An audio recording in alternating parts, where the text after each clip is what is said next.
war-saxaafadeedkan oo ay si wada jira u soo saareen murashaxiinta kale ah Dr. Aadan Maxamed Ciise Gaadaale, Professor Cabdirasaaq Cabdulaahi Jaamac Jannagale iyo Injineer Khaliif Ciise Mudan, waxa ujeedadiisu ay ku qotantay guddiga xalinta khilaafaadka iyo kala saarista xildhibaanada ee Puntland kaasoo dhawaan lagu wado inuu soo magacaabo madaxweynaha Puntland Cabdiweli Maxamed Cali Gaas. waxaana mas'uuliyiintan oo laba ka mid ah shir jiraad ay ku qabteen magaalada Garowe ay soo jeediyeen talooyin ay tilmaameen inay mudan yihiin in la raaco haddii kale waxa ay xumaan doonaan. sida aan wada ognahay inta badan xildhibaanada Puntland waxa ay beelahooda ka imaanayaan iyaga oo wata liisas iskhilaafsan iyo saxiixiyo ismo kala duwan. waxa kala saari kara waa guddiga xalinta khilaafaadka iyo kala saaridda xildhibaanada ee loo yaqaano fitting committee.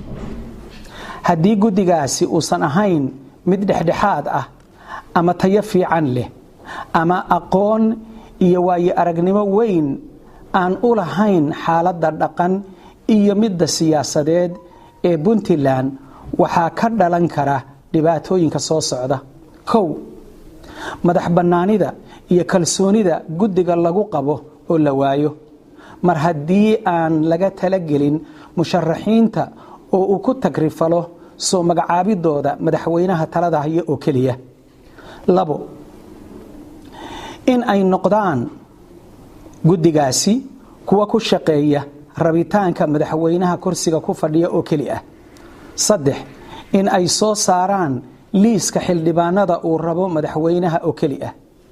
afar, in liiska laga saaro xildhibaano badan oo si saxa beelahooda u soo gudbiyeen haddii madaxweynuhu dantiisa ka arki waayo.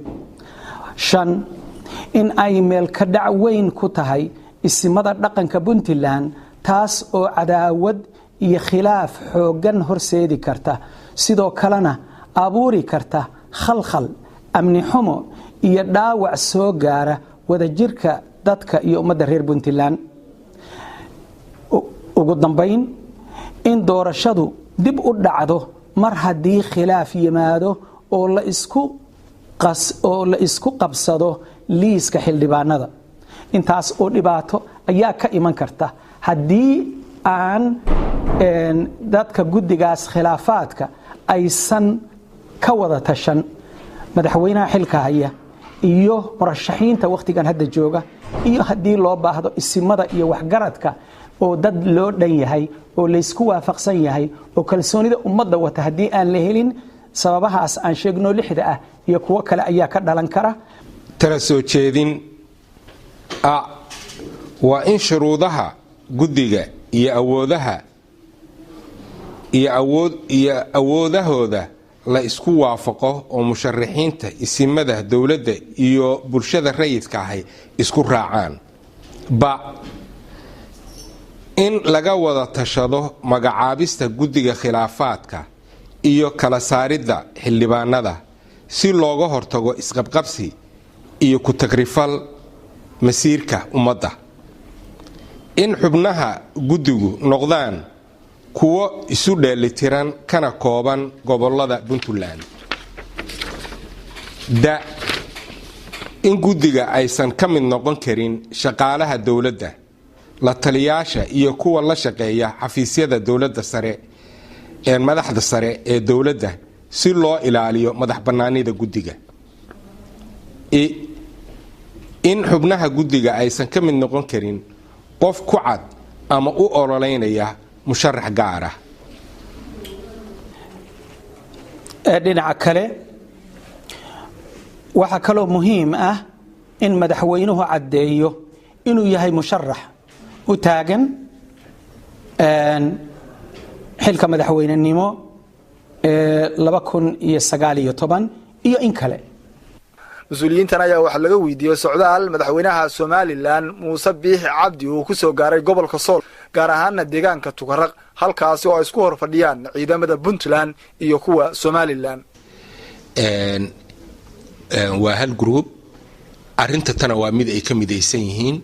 arinta tan aan ka hadlayno khilaafaadka guddiga khilaafaadka waa arin masiiriya oo annagoo dhanba inaan ka midowna ah.